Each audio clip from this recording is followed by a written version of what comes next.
नमस्कार दोस्तों, स्वागत है हमारे नए भाई यूट्यूब चैनल में। अगर वीडियो पसंद आए तो चैनल को सब्सक्राइब करना ना भूलें। दोस्तों, मैंने कई सारी मोरल कहानियाँ पढ़ी है, आपने भी पढ़ी होगी, लेकिन कुछ मोरल कहानियाँ ऐसी होती है जो बेहद खास होती है क्योंकि वह हमारे खुद के बारे में होती।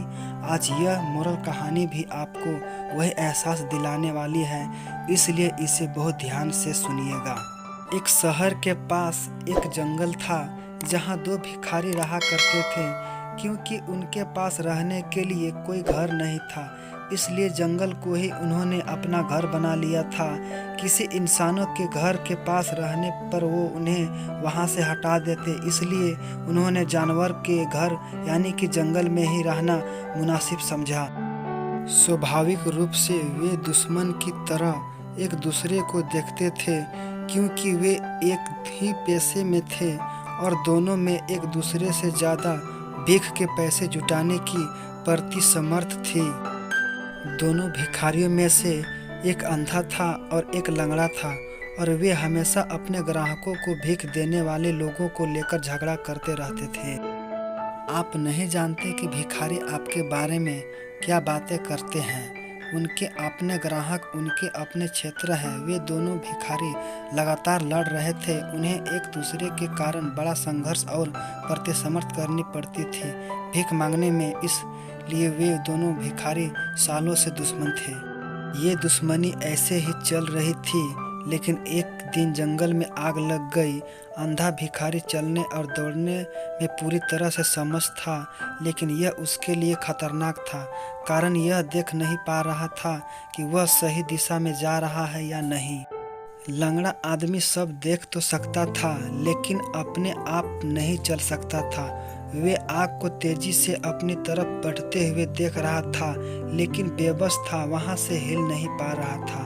आग इतनी तेजी से फैल रही थी और हवाएं इतनी तेजी से, लेकिन वह देख तो सकता था, लेकिन अभी भी बाहर निकलने की उसके ऊपर संभावना नहीं थी। कुछ स्थान ऐसे थे जहां आग अभी तक नहीं पहुंची थी, लेकिन जल्द ही आग वहां पहुंच सकती थी।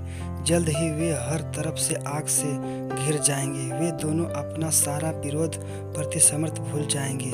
यह लड़ने का समय नहीं था, यह एक होने का समय था। और उस अंधे ने लंगड़े को अपने कंधे पर उठा लिया और वे एक शरीर की तरह काम करने लगे।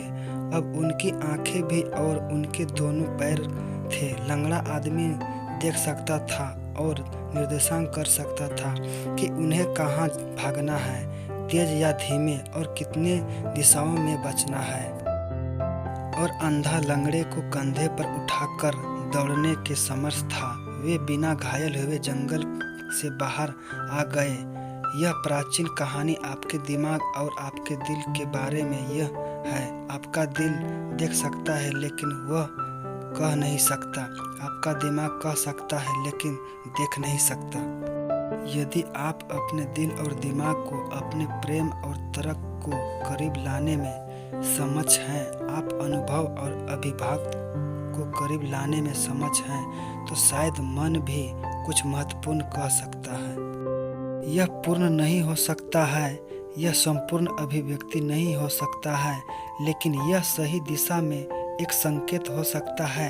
मैं ऐसा नहीं कहता कि दोनों के साथ आने से गलतियां नहीं होगी, लेकिन उतनी नहीं होगी जब वे अलग अलग रहते हुए होती है। अगर वीडियो पसंद आए तो चैनल को सब्सक्राइब करना ना भूलें।